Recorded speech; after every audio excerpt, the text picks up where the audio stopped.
जिला प्रशासन के द्वारा समर्थन मूल्य पर धान खरीदी कार्य के लिए उपार्जन केंद्र तो बनाए गए, लेकिन कुछ उपार्जन केंद्रों के कारण ग्रामीण किसानों को परेशान भी होना पड़ रहा था। ऐसा ही एक मामला जिला मुख्यालय से 12 किलोमीटर की दूरी पर स्थित ग्राम कायदी के अंतर्गत तुमाड़ी उपार्जन केंद्र को लेकर सामने आया था। किसानों की समस्या को लेकर पद्मेश 24/7 के द्वारा 16 दिसंबर को इस खबर को प्रसारित भी किया गया था। खबर प्रसारित होने के बाद जिला प्रशासन के द्वारा इसे गंभीरता से लेते हुए उपार्जन केंद्र को पुनः उसी स्थान पर यथावत कर किसानों की समस्या का समाधान किया गया है। तुमाड़ी से केंद्र हटाकर ग्राम आलेझरी में उपार्जन केंद्र बनाया गया है, जिससे क्षेत्र के किसानों में अब हर्ष व्याप्त हो गया। आपको बता दें कि उपार्जन केंद्र अधिक दूरी पर दिए जाने के कारण 3 से 4 गांवों के किसानों को परेशान होते हुए देखा जा रहा था, जिसको लेकर किसानों ने शुक्रवार की दोपहर में अपने गांव में विरोध प्रदर्शन कर जिला प्रशासन का ध्यान आकर्षित करने का प्रयास किया गया। साथ ही तुमाड़ी धान खरीदी केंद्र को हटाकर ग्राम आलेझरी में खरीदी केंद्र बनाए जाने की मांग की गई थी। मांग पूरी न होने पर चक्का जाम करने की भी चेतावनी दी थी। आज सोमवार को मांग पूरी हो जाने पर किसानों ने पद्मेश 24/7 और जिला प्रशासन का धन्यवाद कर 4 पंचायत के 1029 किसानों को सहूलियत देने की भी बात कही। जी, अब किसानों में सब खुशी की लहर है, हमको भी खुशी हुई और हम शासन प्रशासन का धन्यवाद करते हैं। और साथ साथ हमारे पत्रकार भाइयों ने आए और हमारी आवाज़ को उठाए थे, लेकिन उनका भी हम धन्यवाद करते हैं जो हमारी बात को ध्यान में रखते हुए उनने बहुत अच्छा हमारे लिए शासन प्रशासन को अवगत करवाया उनने, और हम शासन का स्वागत करना चाहते हैं। अच्छा, प्रशासन अधिकारियों का। सर, क्या परेशानी थी वहाँ पे? सर, परेशानी तो हमको बहुत थी, क्योंकि हमारे गांव से 10-15 किलोमीटर दूर पे जा रहा था। रोडें भी ख़राब थी हमारी। कम से कम हमारे यहाँ पर 1000 किसान करीब आते हैं, 1000-1500। तो रोडें, सड़कें, फिर भाड़ा हमको बढ़ता, भाड़े के साथ साथ में दूरी। और हमारा उपकेंद्र तो पहले कायदी था, कायदी भी चल जाता, लेकिन अब आलेझरी हुआ तो हमको और ज़्यादा सुविधा हो गई उसमें। नहीं, हम किसानों में बहुत आक्रोश था इस चीज़ का कि ग्राम पंचायत वो तुमाड़ी में कर दिया गया था हमारा केंद्र, लेकिन यहाँ के किसानों ने और पद्मेश न्यूज़ की वजह से हमारी अभी 2-4 दिन पहले समस्या को रखा थे हम किसानों ने, और आज हमारा केंद्र अब आलेझरी हो गया। इसमें बहुत खुशी की लहर है हमारी ग्राम पंचायत में, और आजू बाजू की और भी पंचायतें थी, 4-5 पंचायतों को बहुत खुशी की लहर है। सर, 4 पंचायतों को मिलाकर के कितने टोले मंजरे होते जो प्रभावित हो रहे थे इससे? यहाँ पे 20 से 25 टोले ऐसे थे और 1000-2000 किसानों का यहाँ धान खरीदी केंद्र तुमाड़ी कर दिया गया था। लेकिन आज हमारी समस्या का समाधान पद्मेश न्यूज़ की में जो चलाए हमने, यहाँ से खबर को हमने हमारी समस्या को उनने शासन प्रशासन के सामने रखे, तो आज हमारी समस्या का समाधान निकला है और आज किसानों में बहुत खुशी। कौन सा केंद्र कहलाता है और ये कब शिफ्ट हुआ यहाँ पर? ये शिफ्ट तो सर आज ही कर रहे हैं हम लोग। अभी इसके पहले तुमाड़ी में खरीदी होती थी धार्मिक वेयर हाउस में, तो चेंज हो गया है वो। अच्छा, कितने किसान इससे लाभान्वित होंगे अभी? लगभग 1029 किसान सर। कितनी पंचायतें आती है उसमें? 4 पंचायत आई। कब से खरीदी चालू हो जाएगी इसमें? कल से चालू हो जाएगी सर। कल से चालू हो जाएगी। अच्छा, वहाँ क्यों भिजवा दिया गया था, किस कारण तुमाड़ी में? सर, आजू बाजू में कोई गोदाम था नहीं, और जहाँ इसके पहले खरीदी होती थी वो गवर्नमेंट का था, वो बिक गया था। मतलब सोसाइटी के पास पर्याप्त स्थान ही नहीं था। अच्छा। लामता थाना क्षेत्र के अंतर्गत बालाघाट रोड ग्राम चरेगांव लवेरी चौक में लवेरी की ओर से तेज रफ्तार से आ रही मोटरसाइकिल ने बालाघाट की ओर से आ रही मोटरसाइकिल को ठोस मार दी। इस सड़क दुर्घटना में बालाघाट की ओर से जा रहे मोटरसाइकिल में सवार पति पत्नी घायल हो गए। दोनों को जिला अस्पताल में भर्ती कराया गया है। 18 दिसंबर को 11 बजे करीब शैलेंद्र बोरीकर अपनी पत्नी हेमलता बोरीकर का इलाज करवाने के लिए मोटरसाइकिल से अपने गांव मोहबर्रा से बालाघाट डॉक्टर के पास ला रहा था। 1:30 बजे लामता से बालाघाट की ओर आते समय चरेगांव लवेरी चौक में लवेरी की ओर से तेज रफ्तार से आ रही मोटरसाइकिल ने उनकी मोटरसाइकिल को ठोस मार दी, जिससे दोनों ही मोटरसाइकिल से गिरने से घायल हो गए। दोनों घायल पति पत्नी का इलाज चरेगांव के प्राथमिक स्वास्थ्य केंद्र में किया गया, जिसके बाद दोनों पति पत्नी को 108 एम्बुलेंस से जिला अस्पताल बालाघाट लाकर भर्ती किया गया। वारासोनी परिसर स्थित 4 स्थान व हनुमान मंदिर का ताला तोड़कर चोरी की वारदात की गई थी। इस दौरान हनुमान मंदिर व चाय दुकान से रुपयों की चोरी भी की गई थी, जिसमें पुलिस के द्वारा वारासोनी से रामपाली मार्ग पर टेलीफोन एक्सचेंज के सामने स्थित हनुमान मंदिर में हुई चोरी के आरोपी राजा उर्फ ईशा पोल उम्र 30 वर्ष निवासी प्रेमनगर भोमा थाना कानीवाड़ा जिला सिवनी निवासी को पुलिस ने गिरफ्तार कर 18 दिसंबर को वारासिवनी न्यायालय के समक्ष पेश किया गया। यहां से उसे न्यायालय ने जेल भेज दिया है। प्राप्त जानकारी के अनुसार 7 दिसंबर को प्रार्थी घनश्याम पांडे पिता स्वर्गीय राम रतन पांडे उम्र 37 वर्ष निवासी वार्ड नंबर 2 वारासिवनी के द्वारा रिपोर्ट दर्ज करवाई गई कि 6 से 7 दिसंबर की दरमियानी रात किसी अज्ञात चोरों के द्वारा हनुमान मंदिर BSNL ऑफिस के सामने वारासिवनी का ताला तोड़कर दान पेटी का ताला तोड़कर दान पेटी में रखे हुए करीब 2500 रुपये की चोरी कर ली गई। प्रार्थी की रिपोर्ट पर अज्ञात आरोपी के विरुद्ध अपराध कायम कर विवेचना में लिया गया। मुखबिर की सूचना के आधार पर राजा उर्फ ईसा पोल को पुलिस ने अभिरक्षा में लेकर पूछताछ की गई, जिसके द्वारा घटना कारित करना स्वीकार किया। इसके पास से चोरी किए गए रुपए में से 830 रुपये जब्त कर आरोपी को गिरफ्तार कर न्यायालय के समक्ष पेश किया गया। इस प्रकार एक रात में 5 स्थानों के ताले टूटने की घटना में अकेले मंदिर की घटना का आरोपी गिरफ्तार किया जा चुका है। बाकी घटना में विवेचना जारी है। तो यहां भी बता दें कि वारासिवनी पुलिस के द्वारा हनुमान मंदिर में ताला तोड़कर रुपए की चोरी करने के आरोप में राजा उर्फ ईशा पिता सिरिल पोल उम्र 30 वर्ष निवासी प्रेमनगर भोमा थाना कानीवाड़ा को गिरफ्तार किया गया है। वह पूर्व में जिला सिवनी के अंतर्गत एक लूट का आरोपी है। यह जानकारी उस समय सामने आई जब पुलिस के द्वारा आरोपी के रिकॉर्ड की जांच की गई। इसमें पुलिस के रिकॉर्ड में उसके नाम से पूर्व में लूट की घटना करने के लिए विभिन्न धाराओं में अपराध भी दर्ज पाया गया। ऑल इंडिया फुटबॉल फेडरेशन नई दिल्ली के निर्देश पर मध्य प्रदेश फुटबॉल फेडरेशन के द्वारा स्थानीय मुल्ला स्टेडियम में Madhya Pradesh football premiere league प्रतियोगिता का आयोजन किया जा रहा है। इसी कड़ी में सोमवार को Madhya Pradesh football premiere league का 9वां मैच ब्रह्मपुर FC बुरहानपुर और बड़वानी FC के मध्य खेला गया। इस मुकाबले में बुरहानपुर ने 5-2 से अपने नाम यह मैच कर लिया, तो वहीं उत्कृष्ट प्रदर्शन के लिए बुरहानपुर के डिफेंडर आनंद बोवन को मैन ऑफ द मैच से नवाजा गया। आपको बता दें कि अखिल भारतीय फुटबॉल संघ नई दिल्ली के द्वारा इंडिया लीग खेलने के लिए 10 दिसंबर से Madhya Pradesh football premiere league का आयोजन बालाघाट में किया जा रहा है, जिसमें 6 टीमें यहां हिस्सा ले रही है। आज लीग प्रतियोगिता का 9वां मैच बुरहानपुर और बड़वानी के मध्य खेला गया। 2 बजे से खेले गए इस मैच में हाफ टाइम तक खिलाड़ियों में गोल करने के लिए कसमकस देखा गया। तो वहीं दोनों ही टीमों के बीच गोल करने के लिए अच्छे पल भी आए, लेकिन पहले हाफ में दोनों ही टीम के खिलाड़ियों के द्वारा कोई गोल नहीं कर पाए। सेकेंड हाफ में बुरहानपुर के खिलाड़ियों ने 5 और बड़वानी के खिलाड़ियों ने 2 गोल दागे। बुरहानपुर की तरफ से खिलाड़ी जर्सी नंबर 24 अमन ने 48 मिनट में पहला गोल मारा। 59 मिनट में सामू वर्मा जर्सी नंबर 8 ने दूसरा गोल कर दिया। तीसरा गोल 62वें मिनट में आनंद बोवन जर्सी नंबर 2 ने किया। 68 मिनट में जीवन गोल्डन जर्सी नंबर 20 और 72वें मिनट में पवन महाजन जर्सी नंबर 15 ने गोल किया। तो वहीं बड़वानी की ओर से 79वें मिनट में जर्सी नंबर 9 विलिस और दूसरा गोल 84 मिनट में मोहम्मद जहरुद्दीन जर्सी नंबर 10 ने मारा। तो वहीं गलत खेल के लिए बुरहानपुर के खिलाड़ी जर्सी नंबर 21 वाशु तिवारी और जर्सी नंबर 20 जीवन गोल्डन को येलो कार्ड भी दिखाकर सही खेलने के लिए रेफरी के द्वारा नसीहत भी दी गई। इसी तरह Madhya Pradesh football premiere league के 10वां मुकाबला भोपाल की लेक सिटी और मदन महाराज भोपाल के मध्य 2 बजे से खेला जाएगा।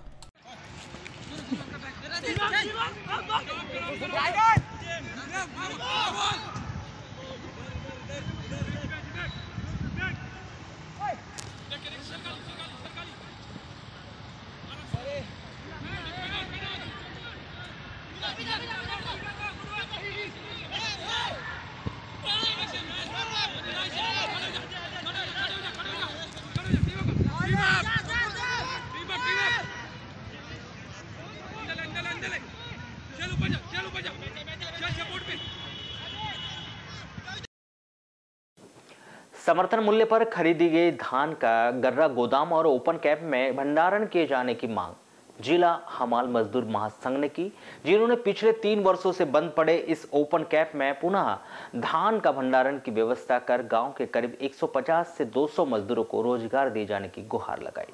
जहां अपनी इसी मांग को लेकर जिला हमाल मजदूर महासंघ ने सोमवार को कलेक्टर कार्यालय में ज्ञापन सौंपा है।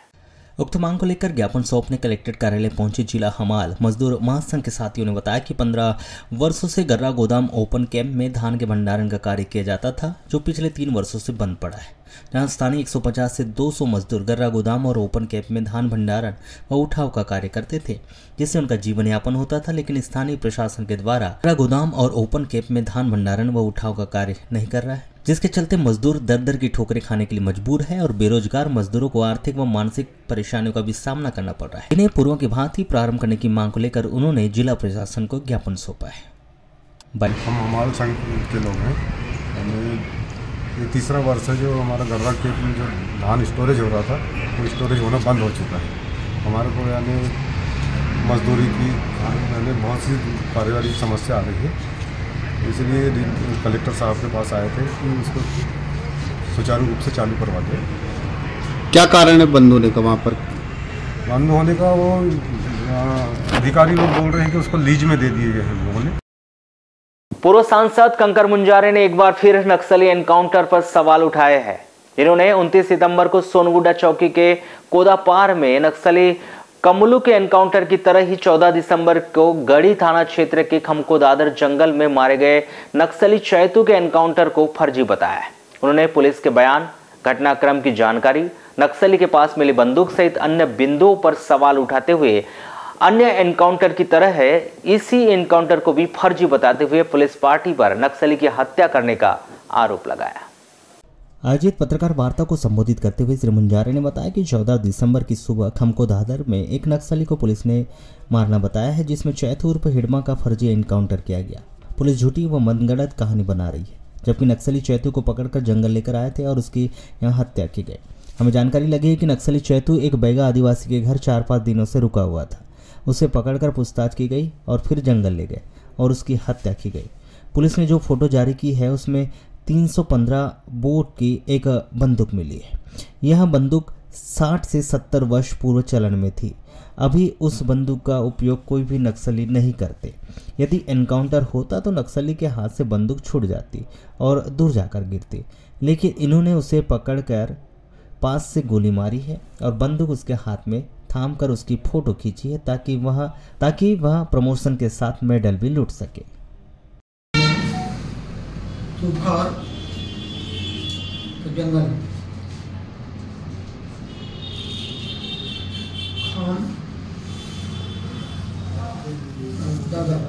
खामकोदादर में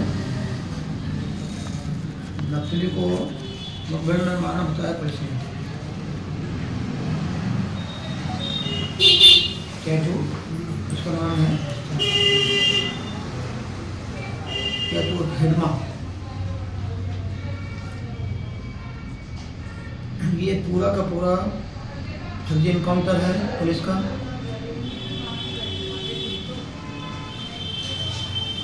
और छोटी मनगढ़ंत कहानी बनाई पुलिस ने। इसको पकड़ के इसको जंगल में जाके इसकी हत्या की गई। गांव से पकड़ा, एक बैगा आदिवासी घर में था, 4-5 दिनों से वहां से पकड़ के ले गया।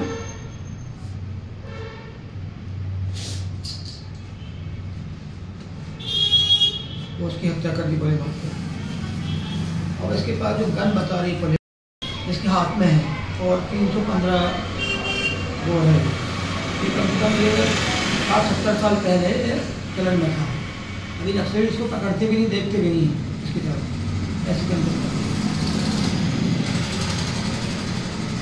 पुरानी गन ला के हाथ के पास रख दी है। 315 बोर, इसको 30 भी बोलते हैं। तो पुलिस ने ला के उसके हाथ में रख दिया। मुझे एक बात बताइए कि इसको गोली मारी है सीने पर,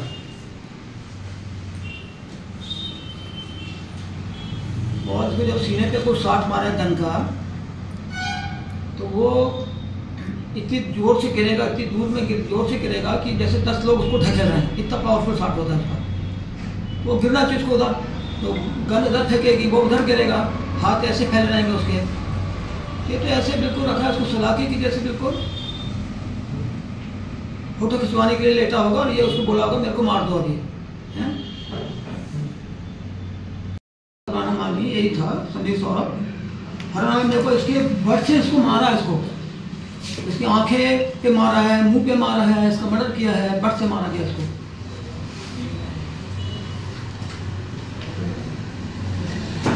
एकदम इतनी क्रूरता से मारा उसको कट से। आखिर तो एक आंख बंद हो गई, इसमें आपके मारा कट तो लगी तो एक आंख बंद है, एक आंख के पास काला निशान है, दिख रहा आपको जो है। इसकी देखिए, इसके पास जो है ये गन, ये कौन सी गन है? ये साला चोर चक्के भी रहते हैं ना छोटे मोटे, वो भी इसको नहीं रखते। पाइप लगाओ, पाइप की गन है, हैंडमेड। ये कोई बनाता है ना गांव में, तो गांव में बनाई हुई गन है ये हैंडमेड। और ये पाइप जो है ये ज़्यादा से ज़्यादा 1-2 राउंड में कभी भी फट सकता पाइप पे, हाथ चलेगा तो। इसमें एक चीज़ और है कि इसमें जो है ना, इसमें घोड़ा ही नहीं जिसको दबाना है, ऐसा बोल्ट नहीं जिसको करते हैं ना ऐसे ऑपरेट, वो बोल्ट ही नहीं इसके अंदर। देखो आप कहीं है, ये दिख रहा आपको, और इसकी बनावट देखो आप, ये इसको कर दिया इसको।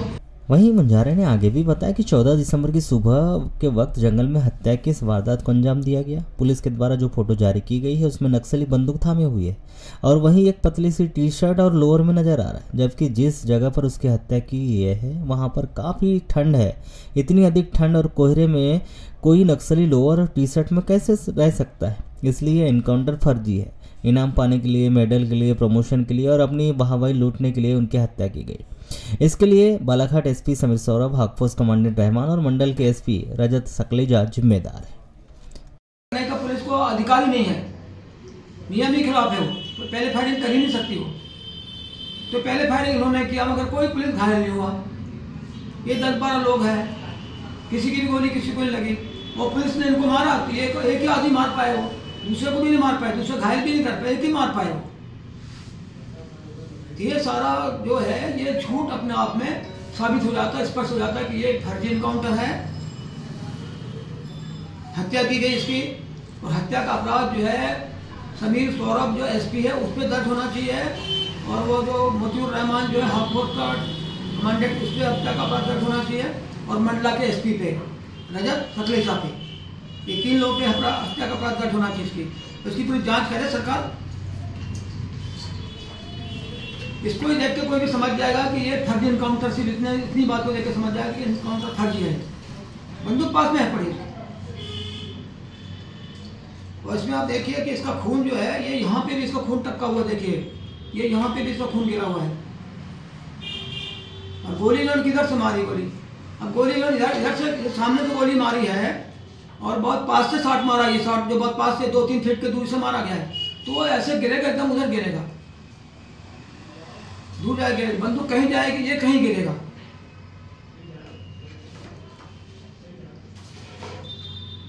संख्या की मैं बता रहा हूँ, पिछले 5 साल में यहाँ संख्या के आधार से 20 फर्जी इनकाउंटर हुए, 20 फर्जी इनकाउंटर हुए बालाघाट में संख्या के साथ। और सबसे ज्यादा फर्जी इनकाउंटर किया है समीर सौरभ, जब से एसपीओ किया उसने किया, और पहले हाकफोर्स में था तब भी किया इसने, अभी भी किया है। हाकफोर्स से यहाँ उसको ले लिया, सारी सफलता हाकफोर्स को ही मिल रही, हाकफोर्स में। हाँ, पुलिस कुछ नहीं कर रही, पुलिस कुछ नहीं, हाकफोर्स को ले रहे हैं। ये अभी मैंने बोला था आपको, कोदा पार्क के अंदर जो ये इनकाउंटर बता रहा है इसका कमरू इके का, वो सोनगुड्डा के पुलिस वालों को नहीं पता है कि यहाँ इनकाउंटर हुआ, कब हुआ, कैसे, उनको नहीं मालूम है।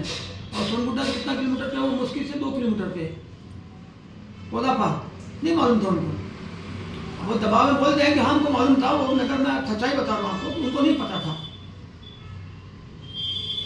ये है अभी जो नक्सली मारे गए उसकी उम्र को लेकर भी कुछ उम्र में ये है, देखिए कि वो यहाँ पे पुलिस का झूठ पकड़ में आ रहा है। अपना प्रेस नोट में दिया था पुलिस ने कि ये 25 साल का था, हेडमा 25 साल का बता रहा आदिवासी, और वो 25 साल का भी है, और वो बोल रहे हैं कि ये 12 साल पहले शामिल हो गया। तो इसका मतलब 13 साल की उम्र में भर्ती हो गया क्या वो, नक्सली बन गया। अब ये सोच सकते हैं 13 साल की उम्र में कोई नक्सली में भर्ती हो गया कोई बच्चा, तो भी आदिवासी बच्चा गांव का, न वो समझता है, न पढ़ा न लिखा है, इस उम्र में वो जा ही नहीं सकता ना, कहीं से भर्ती नहीं हो सकता। बताओ 12-13 साल में भर्ती कर सकते, ये झूठ मतलब उनका। कितने झूठ है उनके, कितने प्रमाण है इसकी, सबकी जो है स्पेशल सीआईडी जांच हो पूरी उसकी। अभी मैं जाके मुख्यमंत्री से मिलूंगा, मोहन यादव से, और इसकी पूरी जांच, ये जो 20 फर्जी इनकाउंटर उसकी जांच कराओ, और ये जो एसपी है इसको हटाओ, हाफौज का जो कमांडेंट है इसको भी हटाओ, मजूर रहमान को हटाओ यहाँ से, और ये मंडला के एसपी है तीनों पे जो है हत्या का अपराध दर्ज करो। रजत सकलेचा, सनी सौरभ और हाफौज का जो एसपी है मजूर रहमान। ये बोरबन में 2 महिलाओं को मारा था और एक तो पहले मार दिया, उनके पास से बोला कि सामग्री चावल लेके चल रहे थे, चावल लेके चलते वो लोग, एक पिट्टू रहता बस। मैं ये नहीं कहता कि ये नक्सली नहीं है, नक्सली होंगे, लेकिन मारने का पुलिस को कोई अधिकार नहीं है। कानून से आप काम करो, कानून के ऊपर पुलिस नहीं है, संविधान के ऊपर पुलिस नहीं है। पुलिस बोलती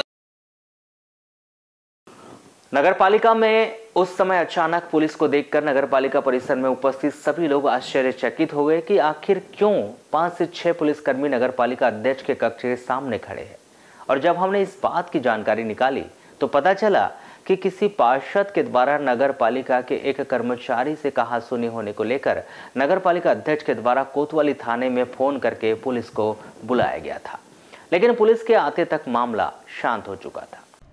आपको बता दें कि अभी कुछ दिन पहले ही कांग्रेसी पार्षदों के द्वारा सफाई व्यवस्था बनाने के लिए पक्ष विपक्ष और नगर पालिका अध्यक्ष की उपस्थिति में एक बैठक आयोजित की गई थी और उसमें यह तय हुआ था कि विपक्ष के पार्षदों को उनकी आवश्यकता के अनुसार सफाई कर्मचारी और कचरा उठाने वाले वाहन को उनके वार्ड में बढ़ाया जाएगा। किंतु हुए घटनाक्रम के पीछे कहीं न कहीं संबंधित पार्षदों को सुबह सफाई कर्मचारी नहीं उपलब्ध होने के कारण भी वह सुबह से ही आक्रोशित थे और उन्होंने सुबह ही स्वास्थ्य शाखा के सभापति के साथ उनकी कहासुनी हो गई थी और जिस प्रकार से उन्हें कर्मचारी नहीं मिलने की वजह से वह आक्रोशित थे, उसके बाद जब वो नगर पालिका पहुंचे तब उन्होंने नगर पालिका के एक कर्मचारी अविनाश से कहा कि वह उन्हें पानी ला कर दे।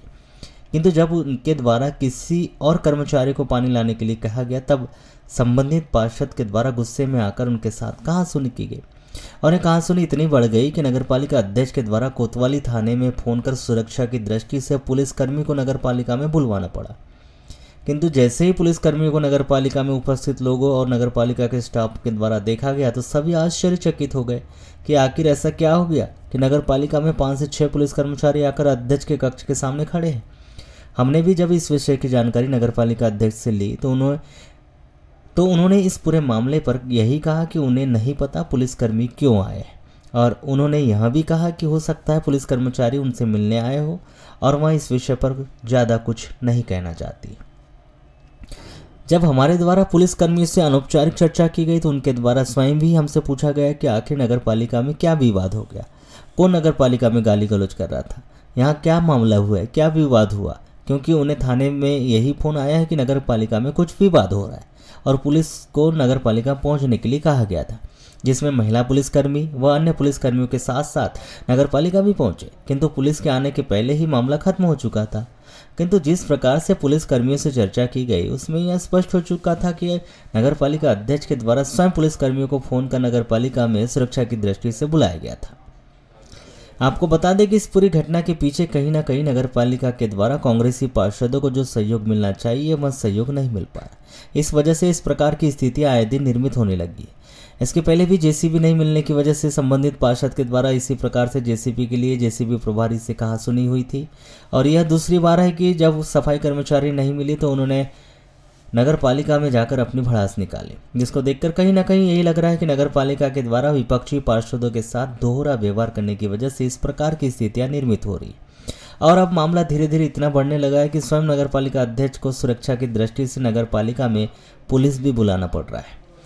हमारे द्वारा इस पूरे विषय को लेकर संबंधित पार्षद से दूरभाष पर संपर्क किया गया तो उनका नंबर बंद होने की वजह से उनसे चर्चा नहीं हो पाई।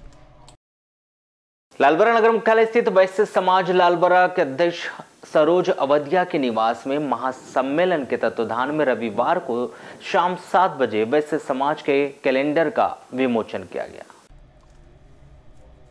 इस अवसर पर उपस्थित अतिथियों ने वैश्य कैलेंडर का विमोचन किया। साथ ही उपस्थित अतिथियों ने वैश्य समाज संगठन कैलेंडर विमोचन और समाज के हर क्षेत्र में समाजजनों के साथ मिलकर कार्य करने की बात कही और वैश्य समाज संगठन के उद्देश्यों के बारे में बताया गया।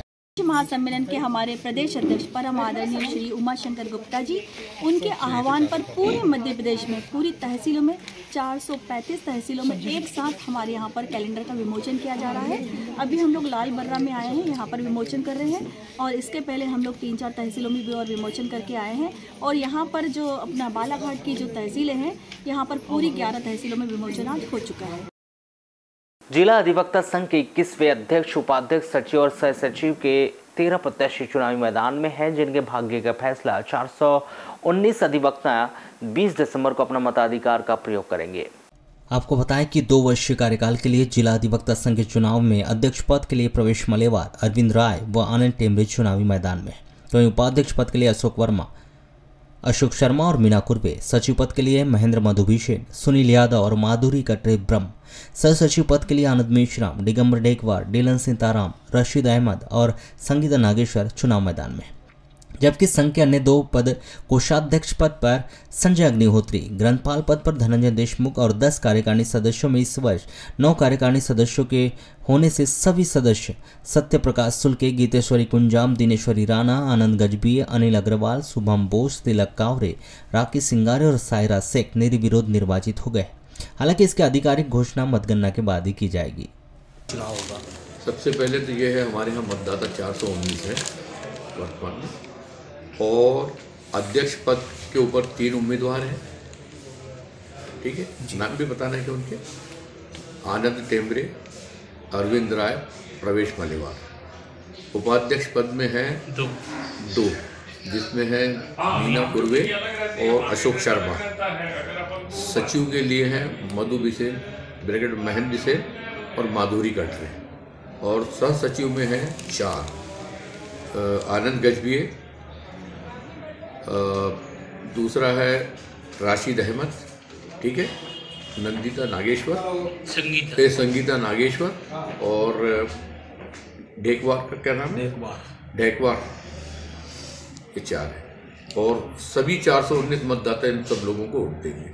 सर बाकी पदों के लिए जैसे कार्यकारिणी है, ग्रंथपाल है, बता रहा हूँ, कोषाध्यक्ष निर्विरोध हो गए, ग्रंथपाल निर्विरोध हो गए, कार्यकारिणी भी हमारे निर्विरोध निर्वाचित हो चुके हैं। सचिव में सुनील यादव भी है, सचिव में सुनील यादव भी करना है, 3 सर कार्यकारिणी में सिर्फ 9 सदस्य है, 10वां नहीं है, तो क्या उसके लिए चुनाव होंगे? उसके लिए आगे निर्देश लिए जाएंगे। घर में घुसकर एक नाबालिग लड़की के साथ छेड़छाड़ करने के आरोप में आरोपी योगेश पिता भीवराम बड़ में 30 वर्ष को 3 वर्ष के कठोर कारावास की सजा सुनाई गई। लैंगिक अपराधों से बालकों के संरक्षण अधिनियम के विशेष न्यायाधीश नौशीन खान की अदालत ने लांजी थाना क्षेत्र के इस आरोपी को 3 वर्ष के कठोर कारावास के अलावा 2000 रुपए के अर्थदंड से भी दंडित किया है। अभियोजन के अनुसार नया नाबालिग पीड़िता अपनी चाचा चाची के पास और भाई बहन के साथ निवास करती थी। इसके माता पिता हैदराबाद मजदूरी करने जाते। 28 अगस्त 2022 की रात्रि में पीड़िता अपने बहन के साथ कमरे में सो रही थी। दरवाजा बंद था। लड़की का चाचा लांजी ऑर्केस्ट्रा देखने के लिए गया था। तभी योगेश कुमरे ने आकर बुरी नीयत से पीड़िता के साथ छेड़छाड़ करने लगा। नींद खुली तो पीड़िता चिल्लाई। आवाज़ सुनकर उसकी चाची कमरे में आ गई। तब योगेश वहां से भाग गया। चाचा के आने पर इस पीड़िता ने घटना के संबंध में बताई। तब पीड़िता के चाचा ने कमरे में जाकर देखा तो दरवाजे के पीछे योगेश छिपा हुआ था, जिसे पकड़कर बाहर निकाला गया और इस दौरान गांव के लोग भी आ गए थे। 100 डायल को बुलाया गया। पीड़िता के द्वारा की गई रिपोर्ट पर योगेश के विरुद्ध धारा 456, 354 के तहत धारा 7/8 लैंगिक अपराधों से बालकों का संरक्षण अधिनियम के तहत अपराध दर्ज कर इस अपराध में योगेश को गिरफ्तार किया गया था। यह मामला लैंगिक अपराधों से बालकों का संरक्षण अधिनियम के विशेष न्यायाधीश नौशीन खान की अदालत में चला। अभियोजन पक्ष आरोपी के विरुद्ध अपराध सिद्ध करने में सफल रहा, जिसके परिणाम स्वरूप विद्वान अदालत ने आरोपी को धारा 456, 354 और धारा 7/8 के तहत दोषी पाया। विद्वान अदालत ने मामले की समस्त परिस्थिति को देखते हुए आरोपी योगेश पिता भीवराम बड़ में 30 वर्ष ग्राम मनेरी फटा थाना लांजी निवासी को 1 वर्ष की कठोर कारावास व 1000 रुपये के अर्थदंड, धारा 7/8 में 3 वर्ष के कठोर कारावास व 1000 रुपये अर्थदंड से दंडित किया है।